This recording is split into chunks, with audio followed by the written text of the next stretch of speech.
토론의 자장을 맡으신 분은 이수정 교수님이십니다. 이수정 교수님께서는 연세대학교 사회심리학 석사 및 박사를 하시고 현재 경기대학교 사회과학대학 범죄교정심리학과 그리고 경기대학교 일반대학원 범죄심리학과 교수로 재임 중이십니다. 다양한 경력이 계신데요. 대법원 전문심리위원, 대검찰청 전문수사자문위원, 그리고 법무부 교정개혁위원회, 여성가족부 정책위원회, 그리고 청소년보호위원회 위원장을 역임하셨습니다. 이수정 교수님을 박수로 환영해 주시기 바랍니다. 한 가지만 더 말씀드릴게요. 지금 이 자리에는 토론자분들만 계시고요. 곧이어 토론자분의 발표가 끝나면 오늘 발표자분께서도 함께 착석하셔서 여러분들의 질문을 받도록 하겠습니다. 감사합니다. 네, 고맙습니다. 경기대학교 근무하는 이수정 교수입니다. 반갑습니다, 여러분.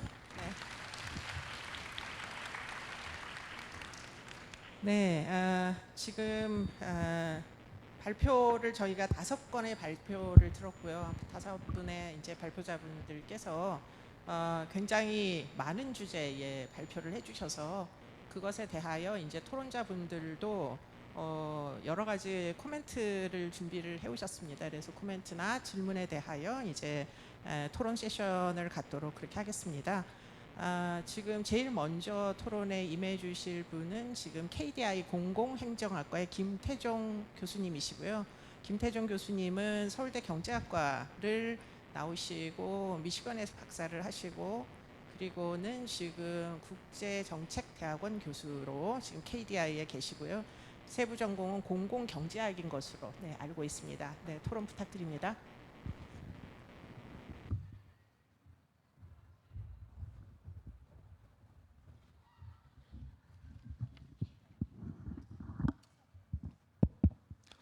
이수정 교수님 감사합니다. 경제학자로서 심리학회 선생님들하고 말씀 나눌 기회를 가지게 된 것 되게 영광으로 생각하고요. 오늘 그 데이비드 클라크 교수님 기조 강연, 그 다음에 이제 이철희 교수님, 그 다음에 조천호 교수님, 엄기민 교수님, 최인철 교수님 이제 강연 들으면서 많은 것들을 이제 배울 기회가 됐습니다.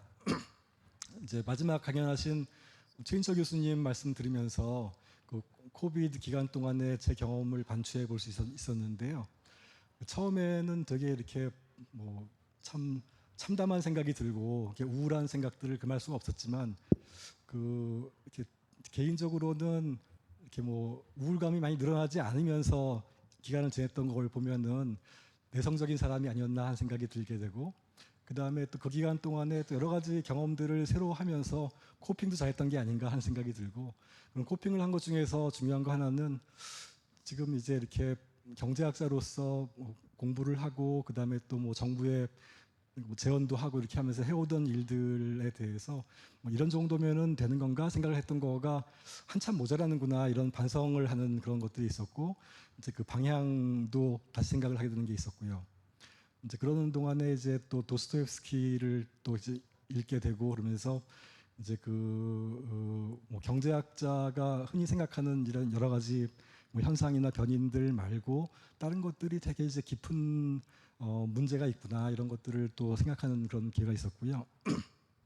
그러다가 코로나 끝나면서 최진영 교수님 이제 회장님 초대를 받아가지고 이렇게 우리나라 정신건강 위기 관련해서 이제 이렇게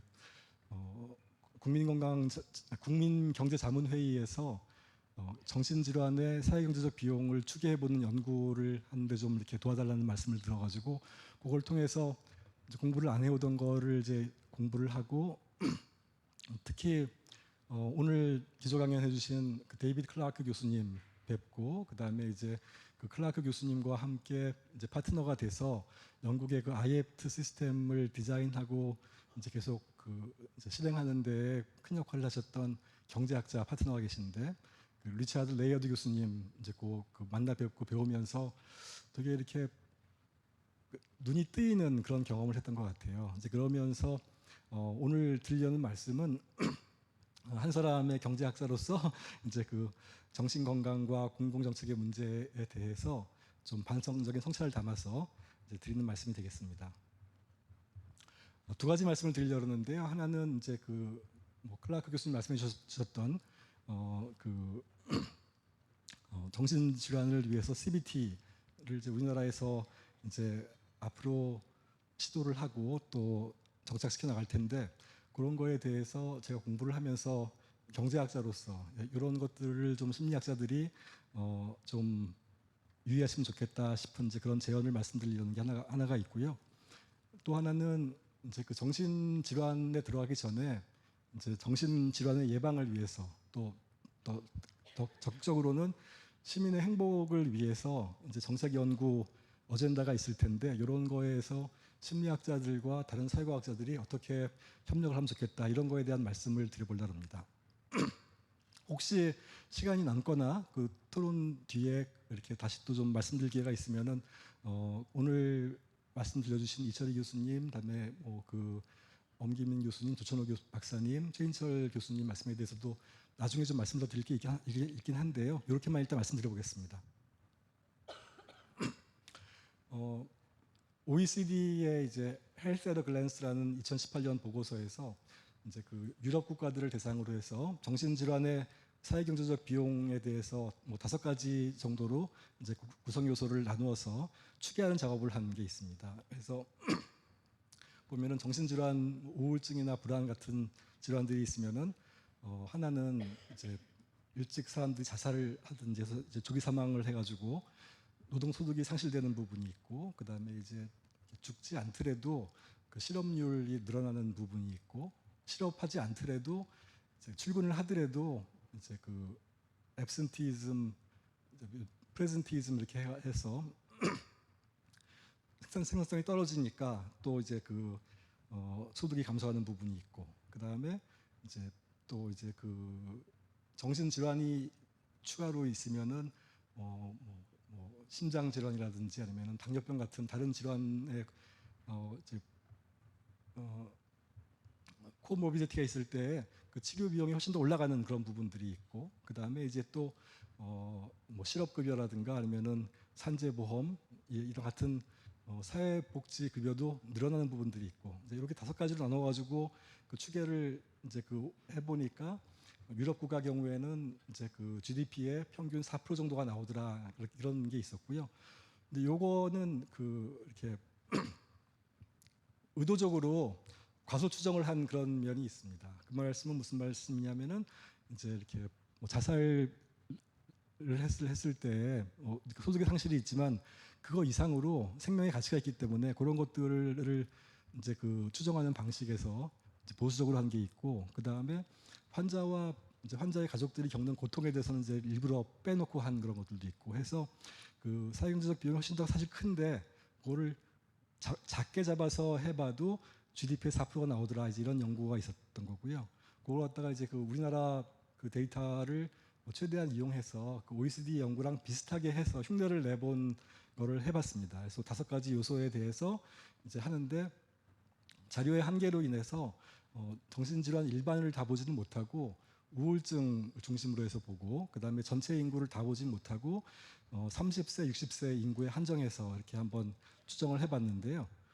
그거를 이제 해본 결과가 보니까 이제 여러 요소들을 더하면은 6.7조 원 정도가 나오고, 그건 이제 우리나라 GDP 대비로 보면은 0.34%가 나온다. 내가 아까 말씀드렸던 OECD의 4%라 GDP 4%라는 숫자에 비하면은 낮게 나오는 건데, 이거는 이제 우울증만 본 게 있고, 그 다음에 이제 인구에서 30세, 60세 사이만 본 거가 있고, 이제 그런 것들이 있고, 또 우리나라에서 정신질환 낙인 효과가 크기 때문에 이제 서베이를 통해서 자기가 이제 정신질환이라는 거를 리빌하는 이제 그런 사람들이 작기 때문에 또 이제 또 가서 추정되는 부분들이 또 있을 것 같습니다. 그래서 이 보면은 뭐 OECD의 연구도 문제가 있고 저희가 추정한 것도 문제가 있긴 한데, 어쨌든 정신질환에 따른 사회적 비용이 엄청나게 많다, 이런 것들은 확인을 했던 것 같고요. 영국의 IEPT에 관해서는 이제 클라크 교수님 말씀 많이 들었으니까 제가 상세히 말씀드리지 않을 텐데 마지막 포인트만 좀 말씀을 하나 드리면은 이 이제 우울증 불안 장애 같은 거를 치료하는데 드는 그 이제 CBT 테라피의 비용이 그렇게 많지 않다는 겁니다. 그래서 이제 영국의 경우에 환자 1인당 평균 치료 비용이 640파운드라고 그러니까 이제 그거는 이제 우리나라 돈으로 치면 한 100만 원 되는 건데요. 이 100만 원이라는 게그 뭐 11,000명 넘어가는 그 세라피스트를 새로 석사과정 훈련을 시켜서 이제 그 투입할 때까지의 고정 비용까지 포함해서 계산한 거래 가지고 이렇게 뭐 이제 그 고정 비용은 계속 내려갈 건데 앞으로 이 100만 원이라는 숫자를 좀 생각을 해 두시고요. 그 한번 이제 이렇게 생각을 해보면은 우리나라 이제 30, 60세 인구 가운데에서 우울증 환자를 좀 이렇게 그 낮게 잡아서 4.5%, 그러니까 영국 경우에는 이제 8%라 그러는데 로 좀 추정을 해보고 그러면은 이제 그 110만 명의 환자를 다 단가 100만 원을 들여서 이제 이렇게 치료를 한번 해본다 그러면은 이제 1.1조 원 정도의 비용을 들이면은 이렇게 그걸 할 수가 있다. 그런데 그러면은 그 IEPT가 이제 그 스케일 업해서 한 결과로도 CBT를 하면은 50%의 이제 그 우울증과 불안장애 환자는 회복이 된다는 것들이 나와 있는 건 거니까 그러면은 이제 그 한국판 IEPT를 통해서 이제 그 정신질환에 따른 사회적 비용을 갖다가 한 반 정도는 줄일 수 있다 이렇게 생각을 하고 그러면은 아까 말씀드렸던 그 6.7조 요 그 금액의 반을 우리가 건져내고 그러고 이제 그 1.1조 비용 들어가는 게 있으니까 이제 그러면은 이제 그냥 그 아주 러프하게 계산을 해봐도 이제 BC가 그 베네핏 코스트를 계산해 봤을 때 되게 순편익이 크게 나올 가능성들이 상당히 높게 있다. 이제 그런 게 되는 말씀을 드리는데 이거는 우리나라의 형편이 다르기 때문에 실제로 어떨지를 갖다가 확신하게 말할 수는 없는 건 거죠. 이제 그렇지만 그 아까 클라크 교수님 말씀하셨던 뭐 그 노르웨이에서의 이제 그 RCT 연구, 스페인에서의 연구 이런 것들을 봤을 때 이렇게 그 실제로 우리나라에서 하더라도 이 BC 레이쇼가 좋게 나올 가능성이 상당히 높다. 그런 생각을 할 수 있을 것 같고요. 그래서 이제 그 마음 건강 투자 지원 사업 이제 정부에서 예산을 들여서 하고 있는데 시작을 이제 하게 될 텐데 이거를 우리나라에서 어떻게 이제 해야 될 건가 하는 이제 그 포인트가 그 말씀드린 첫 번째 포인트인 건데요. 이거를 이제 뭐 서울시라든지 각 지역에서 이제 할 텐데 그거 갖다가 이게 그냥 이 사업으로 끝나는 게 아니고 앞으로 전국적으로 확대될 수 있는 그 가능성을 염두에 둔 지역 단위 파일럿이라고 우리가 이렇게 생각을 잘 해야 될 것 같고요. 그렇기 위해서는 아까 그 클라크 교수님 말씀하셨던 이제 그 프리포스트로 해서 그 페어드 옵저베이션을 갖다가 해서 실제로 내담 환자들이 개선되는 것들을 갖다가 이렇게 정확하게 측정을 해서 제3자가 확인할 수 있게 그 데이터를 모으는 게 중요할 것 같은 생각이 들고 더 나아가서는 이제 그 다른 데이터와 연계해서 이제 이 치료를 받은 분들이 이제 불안 이제 그 우울증을 겪은 분들이 치료를 받았을 때에 이제 그 의료보험의 비용이라든가 아니면은 복지 재정에 주는 부담이라든가 아니면은 그 개인의 생산성이라든가 이런 부분들이 어떻게 개선되는지를 갖다가 우리가 연계해서 그 연구해서 나중에 그거 갖다가 뭐 그 국회든 언론이든 또 이렇게 뭐 정부의 기재부에든 이렇게 그 보고할 수 있고 봐라 이렇게 할 수 있는 그런 데이터를 만드는 작업이 필요할 거라는 생각이 들고요. 또 중요한 거는 이제 우리가 이거를 처음 할 때 좋은 결과가 나오지 않을 수 있기 때문에 이제 이런 과정을 통해서 그 이렇게 실제로 이제 한국판 IEPT의 개선점들을 찾아가서 개선해 나가는 그런 것들이 필요할 것 같습니다. 여기 있는 인물은 이제 다 아실 텐데 이제 돈키호테잖아요.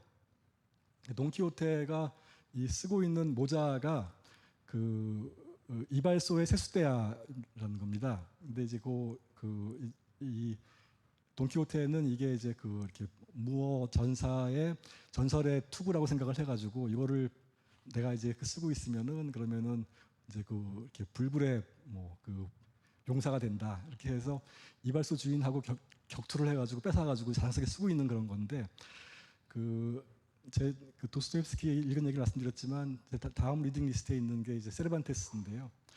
이제 이 저자의 창작 의도는 우리가 이제 돈키호테를 보고 웃지만 웃는 독자들을 향해서 이제 당신은 안 그런 것 같아라고 묻는 게 이제 이렇게 창작 의도라는 거잖아요. 근데 그래서 그러니까 우리가 자기가 정상이라고 생각하는 사람들도 사실은 되게 눈에 뭐가 씌인 상태로 우리가 지금 막 이제 영어로 표현하면은 헬터 스켈터 막 달려온 이제 그런 시기를 우리가 살았던 것 같아요. 그래서 이제 큰 반성이 필요할 거라는 생각이 드는데, 이거는 이제 트윈서 교수님 말씀하셨던 월드 해피니스 리포트에서 이제 보면은 이제 0에서 10까지로 본 행복 평균 값에 이제 G7 국가들이랑 비교했을 때 우리나라가 차이가 많이 나게 떨어지는 걸로 나오는 그런 게 있는데, 이게 보면은 우리나라가 한참 어려웠던 개도국에서 많이 지금 이제 이렇게 캐치업을 해서 하나는 이제 퍼캐피타 인컴을 보면은 미국이랑 독일은 우리나라보다 앞서 있지만 우리가 이탈리아랑 일본을 따라잡았고 그다음에 영국이랑 프랑스가 우리랑 비슷한 수준에 있게 된 거고, 그래서 되게 빨리 변한 게 있는 거고, 또 이제 하나는 건강 수명이라 그러는 healthy life expectancy가 있는데, 이걸 보면은 우리나라가 일본이랑 세계 정상급이고 이제 다른 G7 국가들보다도 더 앞서 있는 이런 것들을 볼 수가 있으니까, 그러니까 저희 세대 입장에서 보면은 야, 남부럽지 않게 살게 됐구나 이런 생각을 갖다 하는데, 그럼에도 불구하고 이제 평균적인 사람들의 행복도는 되게 이제 불행한 이제 그런 게 있는 거잖아요. 근데 그거에 대해서 이제 월드 해피니스 리포트 연구진들이 이제 쭉 해본 거에 의하면은 한 국가의 평균 행복도를 결정하는 요인이 6가지가 있다는 거예요. 근데 그 2가지는 제가 보기에는 개인이 전유할 수 있는 겁니다. 아까 말씀드렸던 개인의 소득과 개인의 건강 이런 것들은 이제 전유할 수 있는 그런 요소들인데, 나머지 4개가 또 중요한 결정 요소인데, 나머지 4개는 한 사회의 구성원들이 함께 공유하면은 공유할 수 있지 개인이 전유할 수 없는 그런 것들입니다. 하나는 뭐냐면은 정치적인 자유, 그 다음에 이제 또 프리덤이고, 그 다음에 하나는 커럽션, 비즈니스와 정치 영역에서의 커럽션이 있는 거고, 그 다음에 이제 나머지 2개 요소는 제너러시티하고 소셜 서포트인데, 그러니까 이렇게 당신이 어려움에 처했을 때 도움 청할 수 있는 사람들이 주위에 있느냐, 이제 있다 없다, 그 다음에 당신은 평소에 어려운 사람들한테 베풀며 사느냐, 한다 안 한다 이렇게 하는 건데, 우리나라가 보면은 이제 소셜한 디멘션에서 이렇게 인색한 거죠. 인색하고 이제 동전의 반면인데, 그러고 사니까 다 고립돼 있고 이제 그런 면이 있어서, 여기 지금 보여주는 육각형 레이더 그래프는 뭐냐면은 이제 월드 해피니스 리포트의 이제 연구의 대상이 되는 159개국 국가인가 나중에서 제일 성적이 좋은 나라를 100으로 놓고, 그 다음에 제일 안 좋은 나라 0으로 놨을 때 우리나라가 다른 나라들이 어디에 있나를 딱 봤을 때 보면은 이제 인컴이랑 헬스 라이프는 되게 우리나라가 이제 정상으로 가 있는데, 다른 요소는 이제 그렇지가 않다 이런 것들을 이제 보여주는 걸 계산을 제가 해본 거고요. 마지막 슬라이드인데요.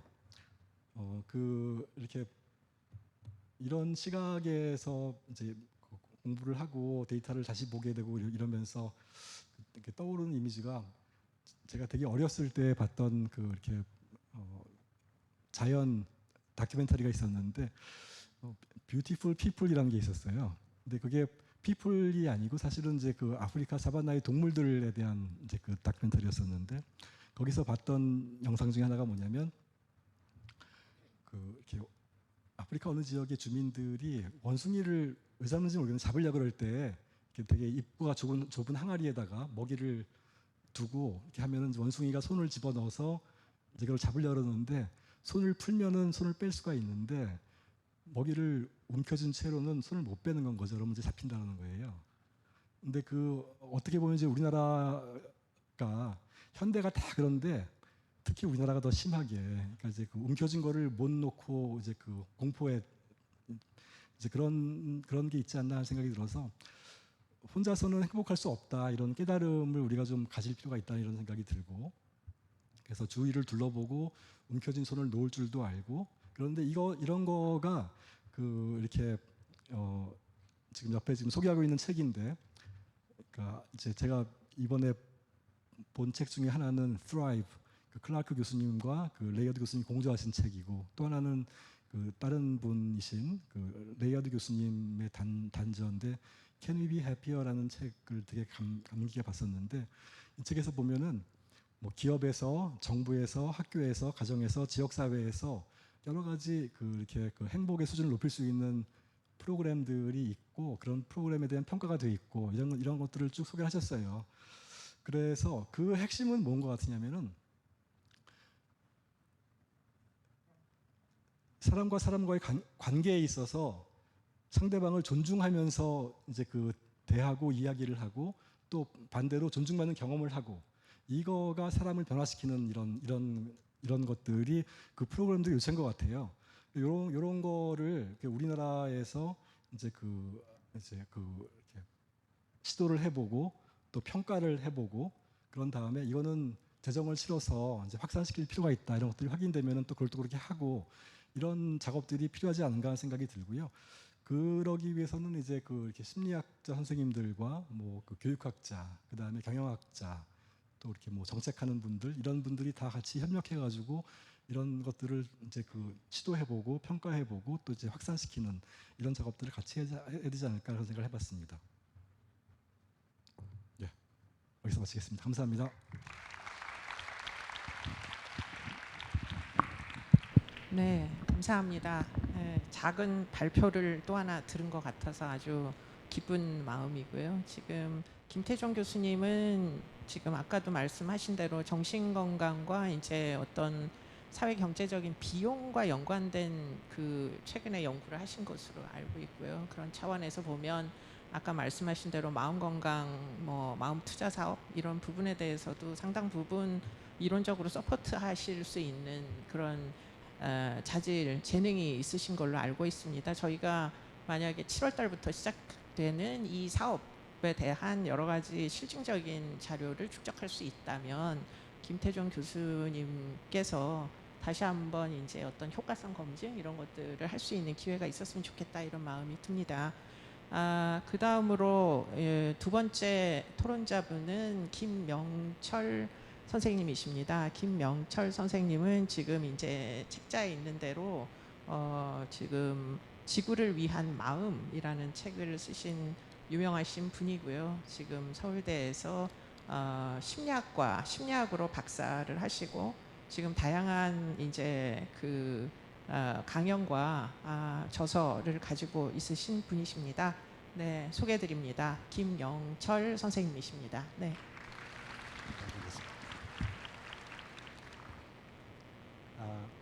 네, 앉아서 진행하도록 하겠습니다. 네, 김명철이라고 합니다. 만나뵈서 반갑습니다.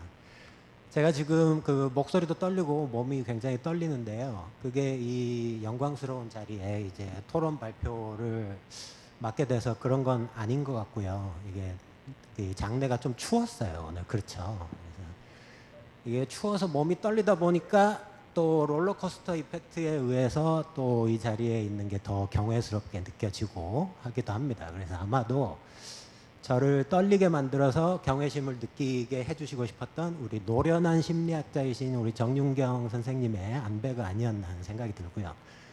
제가 이 짧은 제 발표 시간을 할애를 해서 농짓거리를 결국 할 수밖에 없었던 거는 제가 발표 드리는 내용이 조금 무거워서 그렇습니다. 그래서 여러분이 이해를 좀 해주셨으면 좋겠어요. 그래서 제가 발표 드릴 내용은 다름이 아니라 요즘 우리나라 사람들이 왜 이 친환경 행동과 기후 대응을 잘 못하고 있느냐에 대해서 제가 좀 발표를 드리려고 하는데, 저는 그게 우리가 하지 말라고 계속 이야기하고 있기 때문이라고 생각하는 그런 편입니다. 무슨 이야기냐면, 지금 우리나라 사람들 특히 기후 문제에 대해서 경각심을 가지고 그 위기의식을 느끼고 있는 사람들의 머릿속의 기후 현실은 아까 여러분 강의 들으셨던 것보다 더 파국화돼 있어요. 그래서 일반적으로 이런 분들이 생각하고 있는 그 기후 현실 안에서는 행동할 시간이 너무 적거나 남아있지 않고, 그리고 우리가 겪어야 할 변화가 너무 크고, 그 너무 큰 변화 안에서 개개인의 역량과 그리고 할 수 있는 일은 눈에 띄지 않을 정도로 작다라는 그런 감각들을 가지고 계신 경우가 많습니다. 그래서 제가 제 책과 관련해서 강연을 하고 막 이렇게 2시간 동안 막 이제 저는 중점을 이제 효능감 중심의 어떤 기후 운동을 가지고 말씀을 드리는데, 2시간을 말씀을 드려도 이제 그 강연이 끝나고 나면 다 저한테 질문은 그거를 하세요. 그래서 제가 행동하는 게 무슨 소용이 있죠? 라고 그렇게들 다 물어보시고, 그만큼 굉장한 이 절망감이 우리에게 퍼져 있고, 그것을 어떤 이렇게 표상적으로 보여주는 것 중에 하나가, 제가 우연히 이제 집 근처를 산책하다가 근처에 있는 고등학교에 플래카드가 붙어 있는 걸 봤어요. 슬로건이 붙어 있었는데, 아마도 이제 그 공모 같은 걸 통해서 그 선정된 슬로건인 것 같았거든요. 그래서 그 슬로건에 뭐라고 써져 있었냐면, 그래도 나라도 뭐라도 라고 써져 있었어요. 이 지금까지 어떤 사회운동이 그래도 나라도 뭐라도라는 이런 절망의 마인드 속에서 진행된 적이 있었나라는 생각을 하면서, 이런 슬로건을 파산시키는 운동을 왜 우리가 이토록 그 많은 지지를 보내고 있는가, 그것에 대해서 궁금해지지 않을 수가 없었습니다. 그래서 운동가들은 그럴 수 있다고 생각합니다. 바람직하진 않지만 그럴 수 있다고 생각하고, 언론과 미디어도 그럴 수 있다고 생각을 해요. 물론 바람직하진 않지만요. 그리고 제가 결국 제일 문제로 생각하는 거는, 우리는 왜 그러한 현상을 그대로 놔두고 있는가. 심리학자들이 금과 옥조처럼 생각하는 효능감, 그리고 아까 그 말씀 들으셨던 sense of control과 같은 호프, 목표, 이런 그리고 지난 20년간의 어떤 우리가 긍정 심리학 연구를 통해서 이루어냈던 어떤 긍정적인 그 마인드의 힘, 이런 문제에 대해서 이런 것들을 전혀 우리가 기후 마인드에 대해서는 대응시키지 않고 있다. 그것은 우리가 몰라서 그런 것일 수는 있죠. 지금까지 우리가 이걸 이야기해야 되는 부분이다라는 것을 몰라서 그랬을 수는 있어요. 물론 바람직한 현상은 아닙니다만. 하지만 그것보다 조금 더 문제가 되는 거는, 우리가 여기서 사람들의 경각심을 너무 이제 무너뜨리고 오히려 기후 운동 쪽의 메시지를 비판을 하게 되면, 사람들이 기후 대응이라는 거에 대해서 아예 마음이 떠날 것 같다고 생각하는 그런 마음들도 있어요. 쉽게 말씀드리면, 그러니까 우리가 호랑이 등에 지금 올라탄 느낌을 받고 있는 건데, 그래서 좀 위험하고 내 마음대로 이렇게 컨트롤할 수는 없지만 어딘가로 가고 있다는 느낌을 받고 있는 건데, 하지만 여러분 착각하시면 안 되는 게, 그게 호랑이 등이 아니라 회전목마에 올라타 있는 것과 같은 상황입니다. 그래서 그 위에서 엄청난 속도감과 목표 지향성을 느끼고 있지만, 그 회전목마는 어딘가로 가는 듯 하다가도 갑자기 고개를 돌려서 제자리를 맴돌고, 사람들에게 희망과 효능감과 목표의식보다는 좌절을 안기고 있고, 그래서 열렬한 어떤 친환경 행동으로 이어나가고자 하는 그런 본연의 목표를 달성하지 못하고 있다. 그래서 우리가 해야 할 이야기는, 결국 우리가 중요시하는 그 센스 오브 컨트롤 또는 효능감, 이런 이야기들을 바탕으로 모든 그 운동에는 초반에는 경각심을 불러일으키는 메시지가 필요하고 사람들의 관심을 끄는 메시지가 필요할 겁니다. 하지만 그런 운동이 결국은 목표 중심, 수단 중심, 효능감 중심의 이런 긍정적인 방향으로 전환이 이루어져야 하는데, 기후운동도 지금이 그런 때라고 생각해요. 그리고 그 전환을 이루어내기 위해서 심리학자들이 이제 회전목마에 내가 올라타 있다는 사실을 깨닫고 조금 더 적극적인 행동에 나서야 되지 않나라는 그런 말씀을 드리겠습니다. 예, 이것으로 제 발표를 마치겠습니다. 굉장히 경각심을 많이 느끼게 하는 말씀이었습니다. 최근에 그 뉴스에 기사를 본 적이 있는데, 대한민국만큼 이제 음식물 쓰레기를 이렇게 잘 처리하는 나라가 없다 이런 이제 기사를 본 적이 있어요. 그렇기 때문에 뭐 저희가 관심이 없다고는 말씀드리기 어려운데 지금 말씀하신 대로 효능감을 느낄 수 있는 경로를 어떻게 하면 찾을 수 있겠는가 이런 부분을 좀 다 같이 한번 고민을 해봤으면 좋겠고요. 나중에 토론이 다 끝나고 난 다음에 혹시 프로에서 이런 문제와 연관해서 질문이 있으신 심리학자가 계시면 또 질문을 해주시면 조금 더 이야기를 이어나가도록 하겠습니다. 다음번 토론으로 넘어가도록 하겠습니다. 이미 한국심리학회는 아주 잘 알려진 분이십니다. 지금 장세정 논설위원이십니다. 중앙일보사에 계시고요. 서울대 중문과를 졸업하시고 지금 북한 대학원 대학에서 박사를 수료하시고요. 베이징 특파원을 5년 이상 하신 분이십니다. 중앙일보의 이제 정치부 기자로 오래 근무하신 분이십니다. 장세정 선생님, 위원님 이제 토론해 주십시오. 네. 예, 반갑습니다. 뭐 저는 중문학을 했기 때문에 심리학에는 문외한입니다. 보니까 심리학 하신 분들이 달변가가 많으신 것 같아서 부담 좀 되네요. 오늘 이제 광복절 휴무여 가지고 경주에 와서 이렇게 뜻깊은 이 자리에서 석학들의 발표를 들으면서 이 좋은 공부의 시간이 됐습니다. 최진영 교수님 초대해 주셔서 감사드리고요. 아침에 제가 KTX를 놓쳤어요.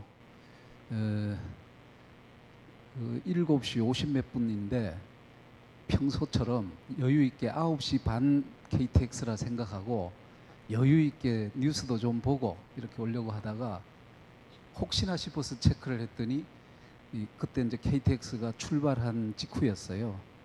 완전히 뭉크적으로 그냥 으악 했는데 이 다음 순간 우리 인자하신 최진영 교수님의 얼굴이 떠오르면서 그래 혼내지 않으실 거야. 상당히 후덕하시고 실력은 뭐 탑이시지만 또 이거 심리적으로 저를 안정감을 주시는 분이라 제가 이 냉정을 되찾고 이 방법을 찾아서 1시간 정도 늦게 왔지만 이 행사에는 늦지 않았다 말씀을 드립니다. 그만큼 심리적 안정감을 주는 게 이렇게 중요하구나 오늘 하루 또 느꼈다는 거 말씀드리고요. 저는 이제 발표하신 분들에 대해서 제가 뭐 전문가가 아니기 때문에 그냥 뭐 한 2년간 언론에서 다양한 분야를 다뤘던 지극히 상식적인 시각에서 뭐 어떤 코멘트 내지는 저의 느낌 말씀을 드리는 걸로 하겠습니다. 클라크 교수님 이 발표 아주 잘 들었고요. 우리 뭐 자살률 세계 1위 뭐 금메달감인데 이게 참 안타까운 얘기죠. 근데 영국 그리고 OECD가 한국에 준 그동안의 다양한 어드바이스 충고가 그나마 큰 도움이 되고 있다는 말씀드리고 특히 클라크 교수님의 IAPT 제가 전문가는 아니지만 상당히 그 성과를 내고 있다는 소식 반가운 것 같고요. 그 발표에서 전문 인력 육성 강조를 하신 게 눈에 띄었습니다. 이게 한국에 적용할 때도 아무나 해서는 안 되겠구나 하는 걸 저는 좀 느꼈고요. 또 모니터링이 중요하다. 보통 보면은 예산 투입하고 우리 한국적인 현실인지 모르지만 이 뒤를 잘 안 챙기는 그런 경향이 있는데 이 모니터링이 상당히 중요하다는 말씀. 이 윤석열 정부가 지난달인가요? 심리 서비스 전국민 마음 투자 지원 사업 시작한 걸로 알고 있는데 상당히 귀담아 들어야 될 것 같고 뭐 1인당 돈을 뭐 25만 원이든 250만 원이든 주는 것보다 지금 우리에게 더 절박한 게 이 심리 분야에서 국민들의 마음을 치유하는 것이 아닐까 하는 생각을 했고 오늘 교수님께서 먼 길 오셨지만 상당히 유용한 팁들을 많이 주신 것 같아요. 이 어떤 심리학회에서 좋은 아이디어를 냈는데 이게 정책으로 가기 위해서는 입법 과정도 거쳐야 되고 공무원들, 공직자들 설득을 해야 되는데 아까 교수님 말씀에 제가 귀에 쏙 들어왔던 게 이게 경제적으로도 도움이 된다 하는 이야기를 정치인들은 솔깃해한다라고 해주셨는데 이게 학회에서도 이 많은 분들이 이렇게 모여서 좋은 아이디어를 내고 그 아이디어가 사장되지 않으려면 이 클라크 교수님의 그 팁이 아주 유용할 것 같다는 생각을 했습니다. 이철희 교수님 발표도 아주 재미있었고요. 아마 이 인구 구조 변화, 저도 저출산 고령화 관련해서 주목하고 있는데 아마 이런 인구 구조 변화가 가족 구성의 변화, 또 개개인의 심리 변화에 어떤 비유가 맞을지 모르지만 럭비공 같은 변화를 예측하기도 어렵고 어디로 튈지 모르는 이런 초래할 것 같은데 심리학자들의 이 역할이 중요할 것 같다. 아까 또 보니까 통계 부분에서 비혼 미혼 여성 25세에서 39세 이 비율이 여성 유배우자 비율이 절반으로 반토막이 났던데 이게 1, 2년 후가 아니라 앞으로 이분들이 진짜 고령화됐을 때 2, 30년, 3, 40년 후에 어마어마한 또 어떤 영향이 있겠구나 하는 그런 직관적인 생각이 들었습니다. 조천호 원장님 발표에서 인간은 조건부 협력자 이런 말씀하셨는데 그 중에 특히 언론에 따끔한 말씀을 해주셔서 저희 이 우심방에 꽂혔다는 말씀을 드립니다. 이 실제보다 어쩌면 덜 이기적인 또는 그 공익을 생각하는 사람들이 많은데 미디어에 비치는 우리나라 사람들은 좀 더 이기적인 모습으로 비친다. 상당히 따끔하고 맞는 말씀이고요. 부인하기 어렵다는 거. 그래서 앞으로 저는 이 환경의 중요성을 강조하는 조천호 원장님 같은 분들을 좀 더 저를 포함해서 언론이 더 조명해야 되겠구나, 더 널리 알려야 되겠구나. 안 알려도 이미 너무 유명하셔가지고요. 예. 어쨌든 그런 생각을 했다는 거 말씀드리고요. 최인철 교수님 발표에서 이 코로나 기간에 특히 누구의 행복인가, 행복의 불평등 아주 인상적인 지적이었습니다. 사회 계층, 그다음에 또 여성과 청소년 행복이 많이 복원되지 못했다라는 지적 상당히 중요했고 50대 남자는 덜하다. 근데 제가 마침 그 근처에 있어가지고 약간 죄스러운 마음을 가졌습니다. 아빠이자 남편들이 잘해야 되겠구나라는 반성을 했고요.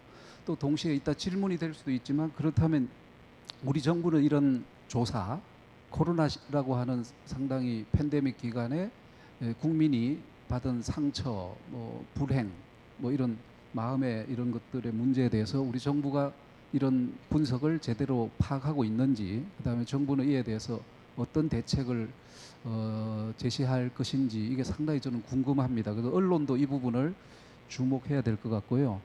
중앙일보에서 아마 또 인터뷰를 좀 하고 싶은 저라면 바로 후배 기자에게 지시를 해서 우리 최 교수님 인터뷰를 집중 인터뷰를 좀 해야 되겠다 하는 생각이 번뜩 들었습니다.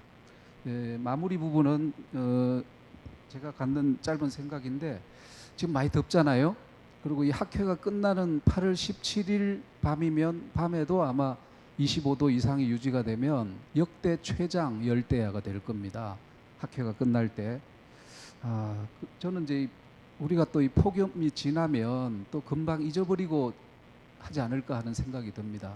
이거 빨리 끝나기만 바라고 이거에 대한 대책이나 우리는 무엇을 해야 될 것이냐에 대한 고민들은 또 금방 잊어버릴 것 같아서 그게 좀 걱정스럽습니다만은 오늘 주제가 이제 지속 가능한 미래를 위한 인간 심리의 고찰인데 우리가 지속 가능하게 잘 살아남고 더 행복해지는 그런 방안을 고민하는 자리인데 제가 이제 중문학 돌아서 저는 자연, 노장 사상, 무의 자연 이런 도법 자연 이런 그 경구들을 상당히 마음 새기면서 삽니다. 환경과 인간이 불화하고 있다 이런 생각을 좀 하고 있고요. 이 인간이 필요를 충족하기 위해서 자연을 과도하게 남용 학대했다. 그에 대한 열받은 지구가 우리에게 백파이어를 가하고 있기 때문에 우리도 더워지고 있는 거 아닌가 이런 인식이 좀 필요할 것 같고 해법이야 전체적으로 아까 지구 온도 얘기를 했지만 이 쿨다운 시켜야 될 텐데 탄소 중립 다양하게 있겠죠. 그 다음에 지구를 쿨다운 시키려면 탄소 중립이 뭐 행동이 당장 우리가 잘 해야 되겠다는 거고, 동시에 우리 열받은 국민, 열받은 인류, 우리 국민들을 이 쿨다운 시키려면 심리학자의 역할이 그만큼 중요하겠다. 이게 투 트랙으로 동시에 이루어져야 되겠다는 생각을 해봤고요. 아이디어인데 극단적 선택이란 단어 있잖아요. 저는 이거 자살이란 단어보다 더 안 좋은 단어라고 생각합니다. 이걸 선택이라고 하는 개인의 그거에 뉘앙스를 줌으로써 너무 좀 더 쉽게 마치 이걸 결단하는 것처럼 묘사되기 때문에 이 언어학자하고 심리학자들이 한데 모여가지고 이 단어를 대체할 수 있는 뭐 좀 완곡하면서도 뜻이 전달되는 단어를 찾는 것부터 작은 그 시작이 아닐까 하는 생각을 합니다.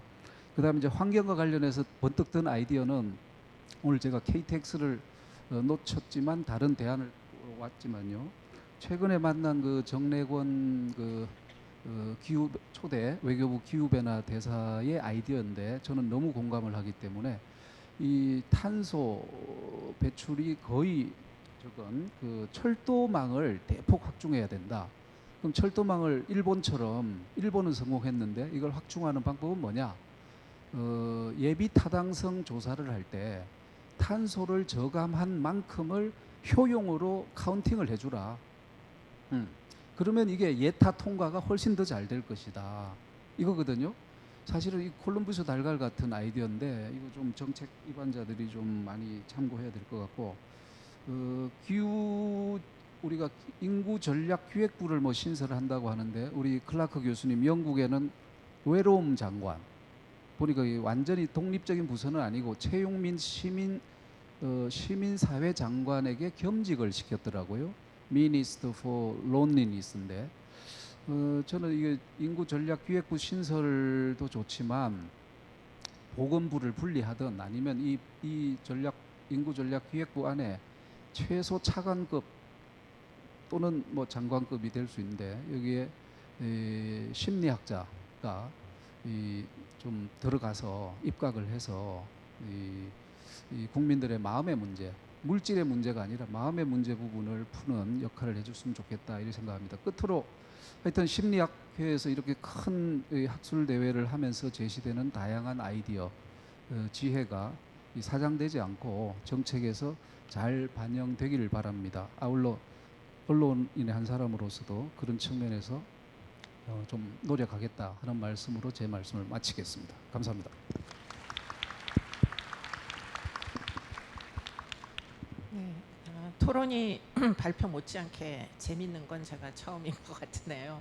네, 지금 말씀하신 내용 중에 극단적인 선택이라는 용어 자체를 좀 고쳐야 되는 거 아니냐. 사실 심리학자들이 할 수 있는 주요한 일 중에 하나가 결국에는 자살률과 연관된 이제 지금 추세를 바꾸려는 노력일 텐데 그런 차원에서 무조건 모방 효과만 얘기할 게 아니고 지금 그렇기 때문에 자살이란 용어를 쓰지 말자라는 것보다 뭐 대안적인 용어도 적절한지 여부에 대하여 한 번쯤 토론해 보는 기회를 갖는 것도 매우 도움이 되겠다 이런 생각을 갑자기 하게 됩니다.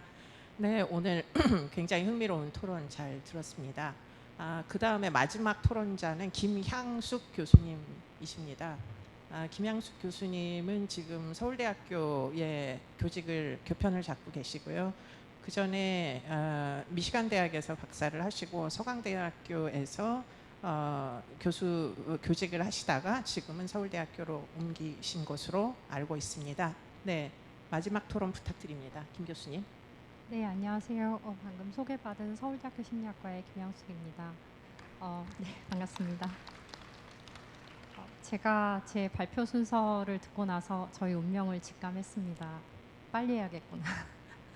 지금 시간이 32분인데요. 아마 여기 계신 분들께서 오늘 정말 너무 좋은 강연을 들으셔서 아마 궁금한 점도 많으실 것 같은데 저는 그래서 청중의 입장에서 좀 짧게 저희 소감 정도 말씀드리고 물러나도록 하겠습니다. 우선 오늘 여러 연자분들 말씀을 들으면서 어떻게 보면 좀 익숙했던 지속 가능한 미래라는 그 주제랑 인간의 마음이라는 주제를 저는 따로만 생각했었는데 좀 연결해서 생각해보는 계기가 되었습니다. 우선 지속 가능한 미래는 이제 언제부터인가 우리 생활 전반에 걸쳐서 익숙하게 듣고 말하는 개념이라고 할 수 있을 텐데요. 예전에는 환경이나 기후 문제에 국한되었던 이 주제가 오늘날에는 정치, 경제, 사회를 전반적으로 아우르는 핵심적인 이슈로 부각되고 있음을 저희는 체감하고 있습니다. 특히 팬데믹을 겪으면서 우리는 기후 문제가 더 이상 지구 온난화나 자연 재해에 국한되지 않고 경제를 마비시키고 정책적 변환을 가져온다는 것을, 따라서 지속 가능성은 유기적으로 연결된 시스템 전반에 걸쳐서 추구해야 되는 공동의 목표라는 점을 알게 되었습니다.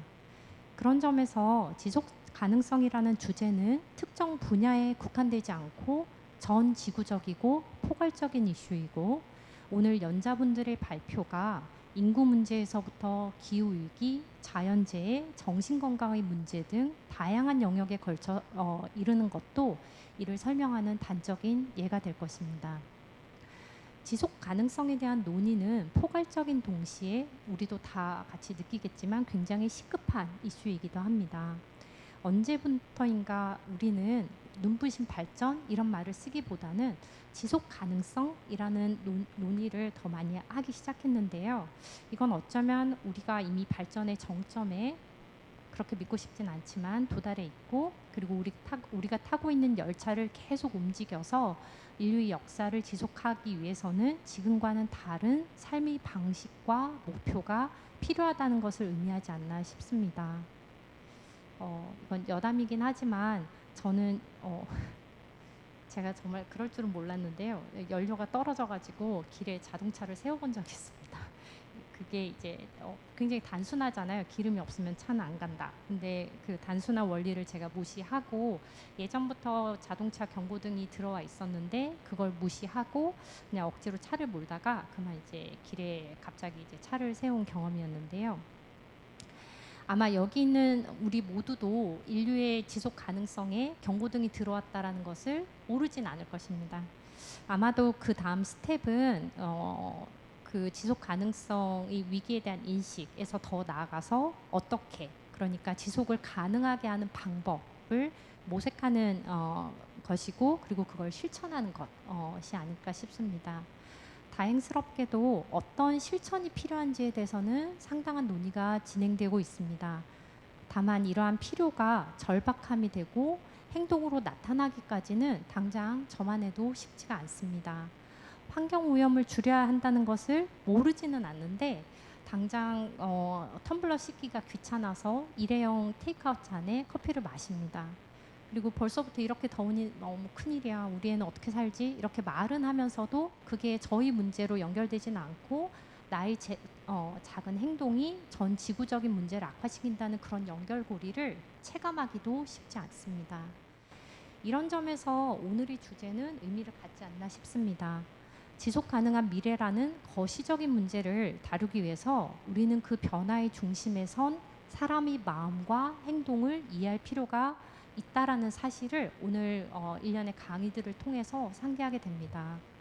증기 기관차로 대변되는 산업혁명 이후에 꼭대기로 끝을 알지 못하고 달리기만 하던 기차의 방향을 바꾸고 속도를 조절하는 것은 그 기차를 모는 우리들의 몫인 셈이기 때문입니다. 그리고 인간의 행동을 누구보다도 관심 있게 들여다보고 이해하기 위해 노력해온 심리학자들의 역할이 여기 있다는 것을 오늘 심포지엄을 통해서 다시 한 번 더 생각하게 됩니다. 구체적으로 닥터 클라우의 발표에서 우리는 개인의 부적응에 대한 치료가 개인 수준을 넘어서 사회와 경제에 어떤 영향을 미치는지에 대해서 확인할 수 있었습니다. 최인철 교수님의 발표에서 지금이 이 위기가 또 다른 삶의 방식과 가치를 탐구할 수 있는 일종의 기회가 될 수 있음을 확인하고, 이를 도전 혹은 기회로 경험하는 데는 다양한 개인차가 있다는 점 또한 알게 되었습니다. 이철희, 조천호, 엄기민 연자님의 발표에서 우리는 기후 및 인구 위기를 대하고 대책을 실천하는 데 기여하는 심리사회적 요소에 대해 살펴볼 수 있었습니다. 다시 본 심포지엄의 주제로 돌아가서 지속 가능한 미래를 위한 인간의 마음은 지속 가능성에 대한 논의가 막연한 두려움이나 필요에 대한 인식의 수준에서 구체적인 실천을 위한 논의 수준으로 한 단계 나아갔다는 것을 의미한다라고 볼 수 있습니다. 운전 중에 연료가 떨어져서 갑자기 길 위에 차를 세운 경험 이후에 저는 경고등이 들어오면 지체 없이 주유소로 향합니다. 경험을 통해서 큰 교훈을 얻은 셈이고 이를 발판 삼아서 평소에 자동차의 상태를 좀 더 세심하게 주의 깊게 살피는 습관을 갖게 되었습니다. 우리 지구는 멈춰선 이후에는 또 다른 변화의 기회를 갖지 못한다는 점에서 자동차와 비할 바가 아닙니다. 단 몇 명의 각성과 실천이 아니라 우리 모두의 각성과 실천이 요구된 이유가 여기에 있다라고 할 수 있습니다. 이를 위해서는 즉 지속 가능한 미래라는 포괄적이고 시급한 문제를 해결하기 위해서는 그 변화의 중심에 선 사람의 마음을 이해하고 실천을 도울 뿐만 아니라 그 사람들의 마음을 한데 모으기 위한 노력이 필요할 것입니다. 이를 위해서는 지금 여기에 모인 심리학자의 역할이 중요하다는 점을 다시 한 번 더 오늘 심포지엄에서 모신 여러 연자분들의 강연을 통해서 마음에 새기고 그리고 저희 발표를 마치고자 합니다. 감사합니다. 네, 그러면 오늘 토론은 여기서 마치도록 하고요. 혹시 토론자분들께서 발표자분들께 구체적으로 질문을 가지고 계시다면 지금 질문해 주시면 좋겠습니다. 네, 대종 선생님. 제가 말씀을 길게 하고 죄송한데 강연한 선생님들께 간단한 질문들만 좀 말씀드리려고 하는데요.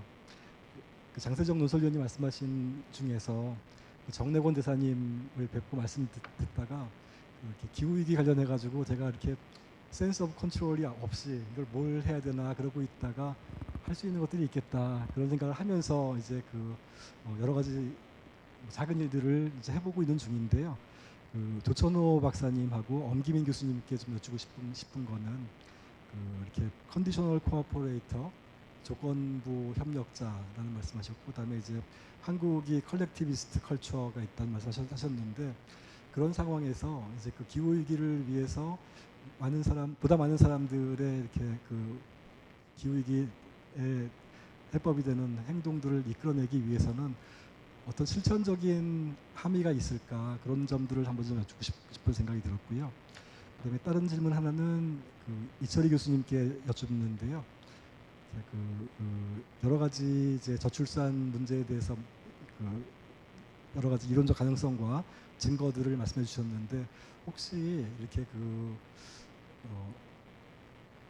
말씀이 잠깐 나왔었는데 사람들이 이제 불행하게 살면은 이 자식들한테 이 불행을 물려주고 싶지 않은 생각이 있으니까 출산을 이제 포기할 것 같은 생각이 들거든요. 그래서 혹시 국제 비교 연구 중에서 이렇게 출산율을 설명하는 요인 중에서 사람들의 주관적인 만족도, 행복도 이런 것들이 포함된 연구가 있었는지 좀 여쭙고 싶습니다.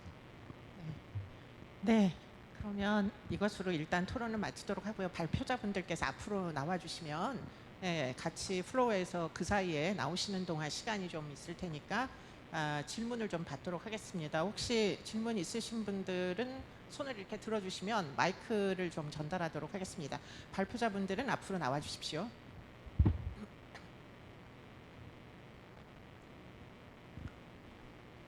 혹시 질문이 있으신가요? 마이크 앞으로 나오셔서 질문을 해주셔도 좋을 것 같습니다. 마이크가 준비되어 있기 때문에.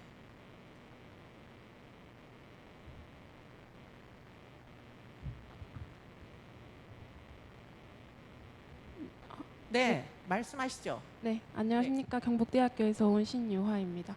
혹시 오늘 패널 분들께 질문 드려도 될까요? 모든 분들께 다 하셔도 될 것 같습니다. 네. 네, 네. 그러면 오늘 환경에 대한 경각심을 가지게 해주신 김명철 작가님께 질문 드리고 싶은데요.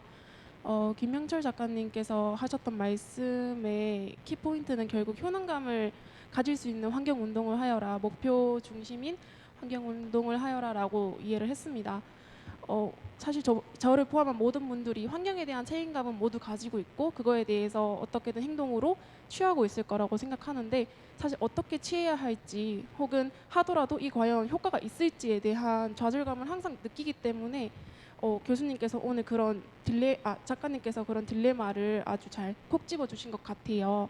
그럼 여기서 제가 궁금한 거는 작가님께서 말씀해주신 그 효능감을 느낄 수 있는 환경 운동이라는 게 무엇이 있는지 혹시 구체적으로 예시가 있다면 말씀해 주실 수 있는지 여쭙고 싶습니다. 네, 플로어에서 그러면 지금 질문 하나 들어왔고 지금 한 두세 개 더 받을까요? 그래서 답변은 그냥 다 한꺼번에 하시면 될 것 같습니다. 혹시 또 질문 뭐 발표 들으시거나 토론 들으시면서 궁금하다라고 느꼈던 거 있으신 분들은 질문을 좀 해주시죠.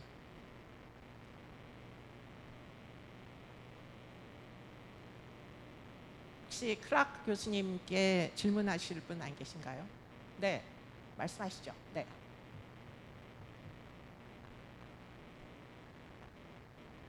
질문 있으신 분들은 나와서 이렇게 좀 미리 준비해 주시면 시간을 많이 절약할 수 있을 것 같습니다. 네, 안녕하십니까. 저는 사실 오전에 프리세션에서 그 국민이 원하는 심리 서비스라는 주제에 대해서 발표를 했었던 작가 김초롱이라고 합니다. 사실 저는 그 이태원 참사 12구 이태원 참사에 대한 책을 냈었고 그 재난 참사와 이제 사회적 참사에 대해서 이제 심리적 서비스나 이제 심리학자들의 역할이 굉장히 중요하다라는 생각을 가지고 있는 사람이기 때문에 이제 오후에 있었던 심포지엄을 국민이 원하는 심리 서비스와 연계해서 듣지 않을 수가 없었고요. 그리고 이제 사회적 재난이나 참사랑도 이제 연계를 해서 들을 수밖에 없었는데요. 제가 질문을 드리고 싶은 분은 두 분입니다. 엄기민 교수님과 최인철 교수님께 질문을 드리고 싶은데 사회적 참사라는 게 사실 제가 지금 대한민국을 살아가면서 20대 초반부터 30대 초반까지 참사를 2번을 겪었고 그리고 이제 굉장히 큰 코로나 시대까지 해서 굉장히 큰 프레셔를 가지고 사는 젊은 세대라고 생각이 듭니다. 심포지엄을 들으면서 이제 코로나나 뭐 기후 위기나 이런 거에 대해서는 충분히 이야기를 해주셨던 것 같은데 사회적 참사와 재난을 겪은 세대들 그리고 그 나라에서 살아가는 사람들은 어떻게 하면 지속 가능한 미래를 위해서 생각을 하고 이제 진짜로 행복을 찾을 수 있을까요? 그러니까 진심으로 아까 최인철 교수님 그 말씀을 들을 때는 나는 지속 가능한 행복을 위해서 이민을 가야 하나라는 생각이 들 정도였거든요. 그 정도로 사실 개인적으로는 너무 좋은 말씀이긴 하셨지만 굉장히 큰 절망감을 안으면서 마지막 그 강연을 들었던 것 같습니다. 그래서 두 분께서는 사회적 참사와 재난에 대해서 이 분야에 대해서는 지속 가능한 행복과 미래를 위해서는 어떻게 살아가야 할까 이 질문을 꼭 드리고 싶었습니다. 네. 너무 굉장히 힘든 질문이어서 답변이 만족스러운 답변이 나올 수 있을지 엄기민 교수님 준비해 주시고요. 뭐 지금 질문이 하나 더 들어와서 여기까지 하고 답변을 다 몰아가지고 하도록 하겠습니다. 네. 네, 그 일반인입니다. 네. 그 미래 지속 가능한 미래를 위한 인간 심리의 고찰이 주제잖아요. 그래서 미래의 상황에 대해서 한번 생각해봤으면 좋겠는 게 저는 이제 AI 쪽에 관심이 있어서 앞으로 AI가 발전해서 인간 사회가 많이 변할 거라고 저는 이제 개인적으로 생각하는데 거기서 파생되는 가장 큰 변화가 저는 그 인간의 노동 구조가 많이 변할 것 같다는 생각이 들거든요.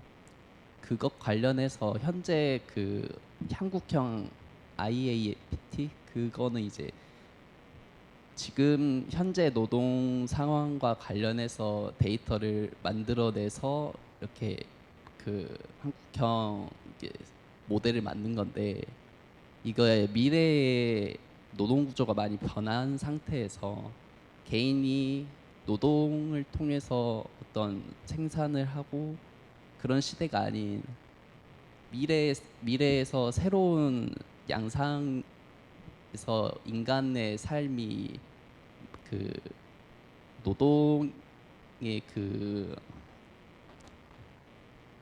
구조에서 벗어난 상태에서는 어떤 그러니까 그 미래의 에서는 어떻게 생각하시는지 그런 거에 대해서도 대응을 하고 계시는지 그런 거를 연구를 하고 계시는지 궁금합니다. 그 김태종 교수님과 제가 영어를 못해서 데이비드 클락 교수님께도 묻고 싶은데 혹시 전달해 줄 수 있는? 네. 네. 네. 알겠습니다. 감사합니다. 그렇게 전달을 잘 하도록 하겠습니다. 네. 지금 클라크 교수님께 대한 질문으로 지금 이야기를 정리하면 될 것 같고요. 그래서 지금 몇 가지 질문들이 나와서 그 질문들을 좀 정리를 한 다음에 답변을 해주실 분을 지금 지정을 하도록 하겠습니다. 일단은 김태종 선생님께서 여러 질문들을 하셨는데요. 아마도 엄기민 선생님과 조철호 선생님께서 답변을 해주시면 될 것 같고 지금 조건부 협력이라는 개념에 대하여 만약에 그것이 가능하다면 실천적인 함의는 어떻게 생각을 하시는지 하는 부분에 대해서 좀 이야기를 해주시면 좋겠고 이철희 선생님께는 지금 저출산과 그러면 지금 이제 그 행복이나 주관적 만족과 연관된 뭐 여러 가지 관련성에 대해서 아마 이거는 최인철 교수님께 드리는 질문 같습니다. 그래서 그 부분에 대해서 말씀을 해주시면 좋겠고 그 다음에 지금 김명철 선생님께는 효능감을 가질 수 있는 환경운동이라는 것이 있다면 그것이 어떤 방식으로 구성이 될지 혹시 답변해 주실 수 있는지 하는 질문이 나왔고요. 그 다음에 지금 재난 참사와 연관돼서 그럼에 있어서 이제 아마 이거는 엄기민 선생님이나 아마 최인철 선생님께 대한 질문이 되겠는데요. 과연 지금 지속 가능한 행복이라는 게 지금 이렇게 재난을 당한 이제 특정 제너레이션들에게는 뭐 어떤 다른 예상을 할 부분들이 있겠는지 대안은 어떤 것들이 있겠는지 하는 것들을 말씀을 해주시면 될 것 같고요. 클라크 교수님께는 지금 점점 이제 뭐 어떻게 보면 전통적인 노동으로부터 소외되는 AI 중심의 세상이 될 텐데 그럼에 있어서 지금 기존의 IEPT라는 서비스가 과연 지금 이런 AI가 지배하는 세상에서도 효과성을 가질 수 있을지 앞으로의 가능성에 대해서 말씀을 해주시면 좋겠다 이런 질문이었습니다. 네, 정리가 되셨나요? 그러면 어떻게 할까요? 김태종 교수님의 옆에 제일 가까이 계신 분부터 답변을 해주시면 되겠습니다. 네.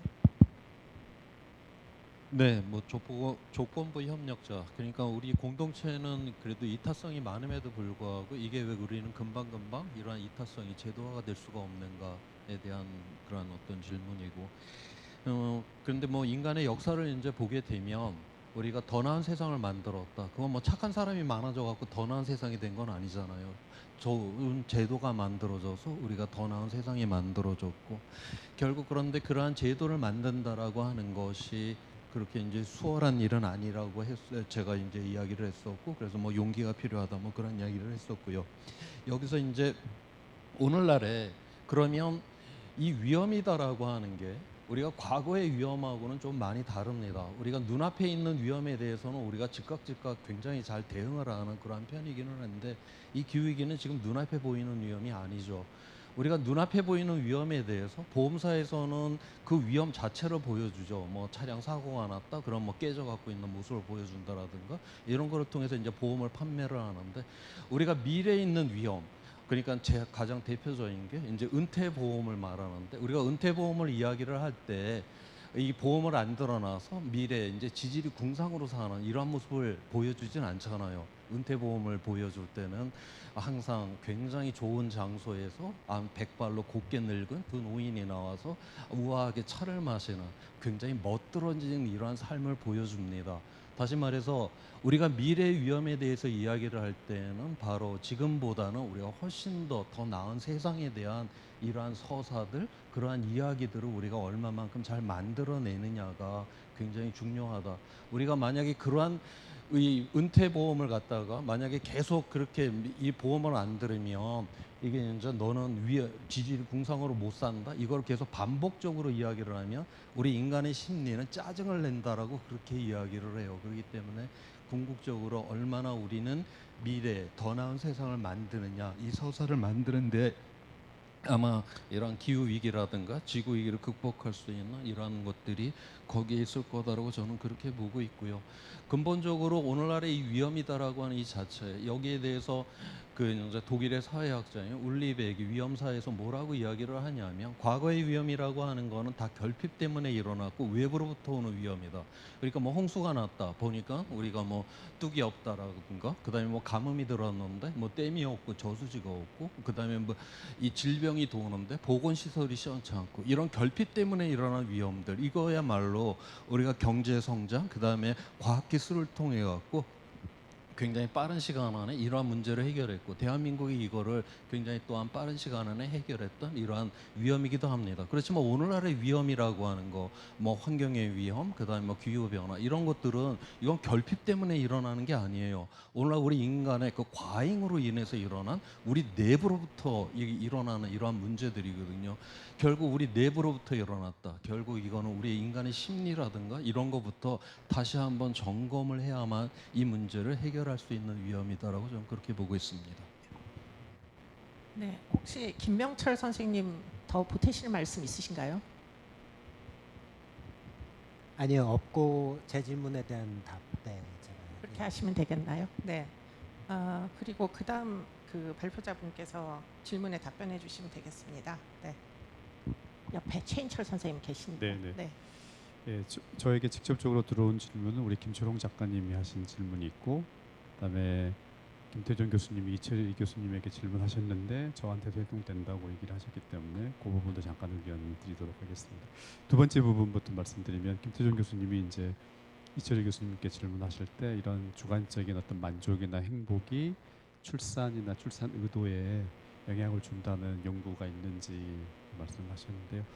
예, 그 심리학에서 오늘은 참석 못하셨을 텐데 저희 이제 국내 심리학자 중에서도 지금 서강대 김진영 교수님이라고 계신데, 이제 그분이 쓰신 논문을 보게 되면 이제 종단 패널 데이터를 분석을 해서 그 전 시점에 행복이 그 이후에 그러니까 부모 아이를 낳는지 또 몇 명을 낳는지 그거를 이제 그 이후 시점으로 분석한 게 있는데, 거기 보면 주관적인 행복이 그 이후 시점에서 아이를 낳는데 영향을 준다라는 그런 어떤 경험적인 데이터를 발표하신 적이 있고요. 그다음에 이제 저희도 서울대 학생들 대상으로 그 아주 종단 연구를 하고 있는데, 지금까지 그 7웨이브를 얻었는데 매 웨이브에서 이제 측정하고 있는 변수가 있는데, 당연히 행복 측정이 들어가고 그다음에 현재 결혼했는지 메리털 스테이터스가 들어갑니다. 아이를 물어본 건 아니었는데 그래도 우리나라에서는 결혼을 통한 출산이 그래도 아직은 더 다수이기 때문에, 근데 그 데이터를 분석해 보면 그 이전 시점의 해피니스가 그 다음 시점의 메리털 스테이터스를 예측을 합니다. 그래서 주관적인 행복이 높으면 그 결혼할 확률이 이제 늘어나는 그런 결과가 있기 때문에 아마 거기에 그런 링크가 있다고 생각해 볼 수 있을 것 같고요. 우리 김초롱 작가님이 그 질문하실 때 저도 좀 마음이 아프긴 했는데요. 그래서 이민 가라는 얘기는 아니었고, 이제 우리 사회가 그렇게 다른 데서도 이민 오고 싶은 마음이 들 정도로 행복에 유리한 조건을 갖추는 사회가 됐으면 참 좋겠다는 생각이 일단 들고요. 사회적 참사에 대해서 제가 가지고 있는 생각은 그렇습니다. 이제 그 참사를 겪으신 분들에 대한 사후의 심리적인 여러 가지 지원, 치료 이런 것도 중요한데 사실 우리가 스트레스를 겪는 큰 이유 중에 하나는 이 사건이 왜 일어났는지를 설명할 수 없다라는 점. 모든 스트레스의 근본 중에 하나는 예측할 수 없었고 설명할 수 없었다라는 점. 그래서 이게 이 사건들이 왜 일어났는지가 정확하게 설명되는 게 사실은 그 사후에 이루어지는 심리적인 치료 못지않게 어떤 의미에서는 저는 더 중요하다는 생각을 하는데 언급하신 두 번의 그런 참사에서 과연 그런 일이 제대로 일어났는가 생각을 해보면 아닌 것 같은 거예요. 그래서 그런 사회적 참사의 희생자들과 꼭 희생자와 그 가족들이 아닌 일반 국민에게도 이런 사건들이 일어난 정확한 이유를 충분히 설명을 해주는 것. 그래서 당장 그걸 받아들이긴 어렵겠지만 그 당사자들과 그 유족들 또 주변에 있는 사람들의 서사가 바뀌어야 되는데 계속해서 피해자다라고 하는 이 피해자 서사를 가지고 있는 한 온전한 의미의 심리적인 회복은 저는 안 이루어진다고 생각을 하거든요. 그래서 그런 그 피해자 서사에서 벗어날 수 있는 그 설명이 반드시 제공이 돼야 되고 플러스 이제 그런 참사를 통해서 그 희생자 혹은 유가족 이런 분들이 그거를 어떤 이걸 레거시로 표현하는 말이 좀 외람되긴 하지만 그거를 레거시로 남길 수 있는 그런 어떤 사회적인 합의와 지원이 있어야 되는데 그 부분들이 충분히 이루어지지 않고 그냥 심리적인 상담을 하는 거는 불충분하다. 저는 이제 그런 생각을 가지고 있습니다.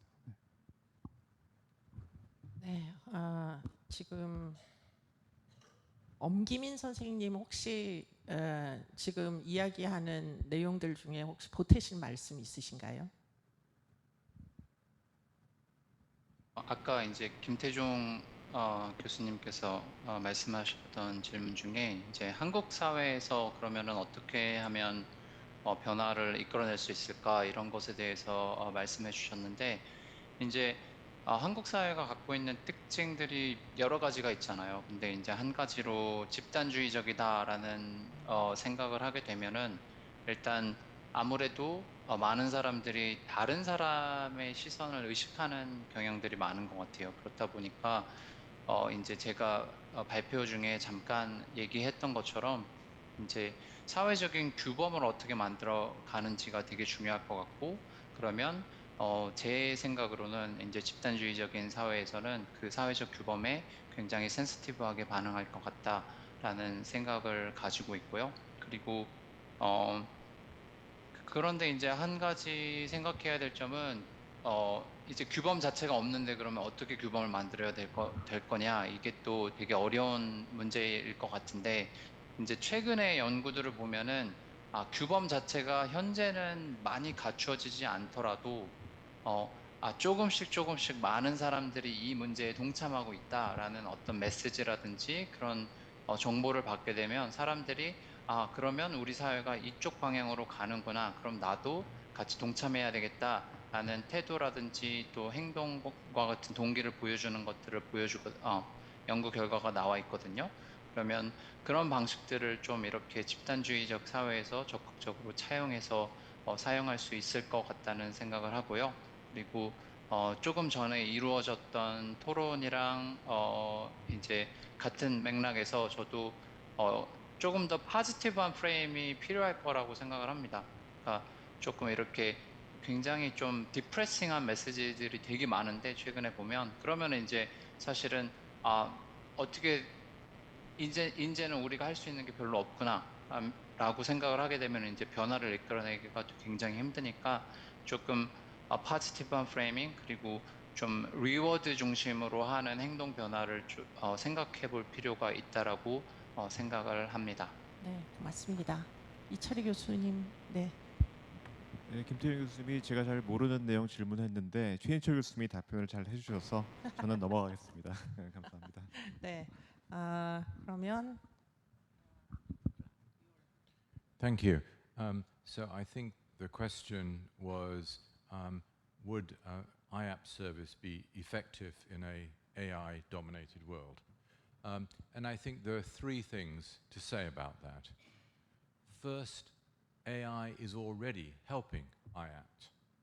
So we are using AI as we're trying to make sure people get to the right treatment first time.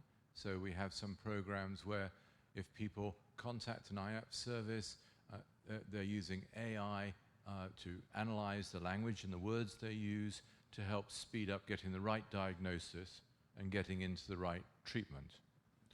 Also, when people have an internet treatment, the best internet treatments are very elaborate. They have lots of different options in them depending on what your particular problem is. And people are already starting to use AI on large data sets to guide people to the best content for their worries. So we view this as a positive development. I guess, and the second point though was perhaps the questioner was thinking, does the economic justification for IAPT still work if people are not doing much work because AI is doing the work for us? Well, you remember that the economic argument is also to do with big reductions in physical healthcare costs. If we help people with their mental health, they need much less physical healthcare costs. In the case of schizophrenia, this is very dramatic, where people die 15 years earlier if they've got schizophrenia than if they don't. So I think people will still want to live longer, and they will still want to be physically healthy. So I think the economic argument remains the same. The third point was I was just wondering whether the questioner was thinking, well, if we don't have to work much because AI is doing the work for us, maybe we won't have any mental health problems. Well, I think that is inconceivable. I think throughout history, whatever environment people are in, there's always been people who get very depressed and anxious and are held back in their life because of that, and other people who are doing very well. And so that's going to be true in the new AI world just as it is in this world.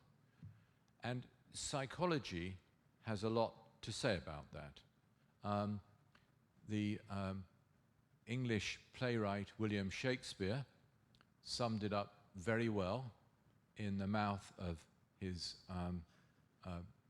famous character Hamlet, who said, "There is nothing good or evil in this world, but that thinking makes it so."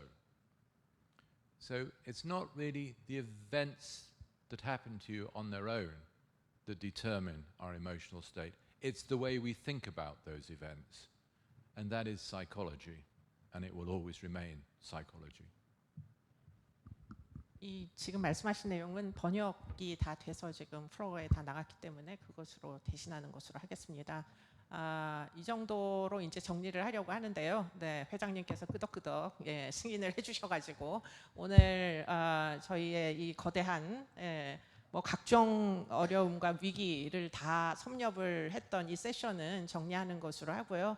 많은 심리학자분들께서 이 어려운 주제에 좀 더 많이 관심을 가져주실 것을 부탁드립니다. 고맙습니다, 여러분. 네. 네. 모든 발표자들, 토론자분들, 그리고 끝까지 이렇게 참여해주신 분들께 깊은 감사를 드리고요. 이것으로 2024년 한국심리학회 대외 심포지움을 마치도록 하겠습니다. 감사합니다.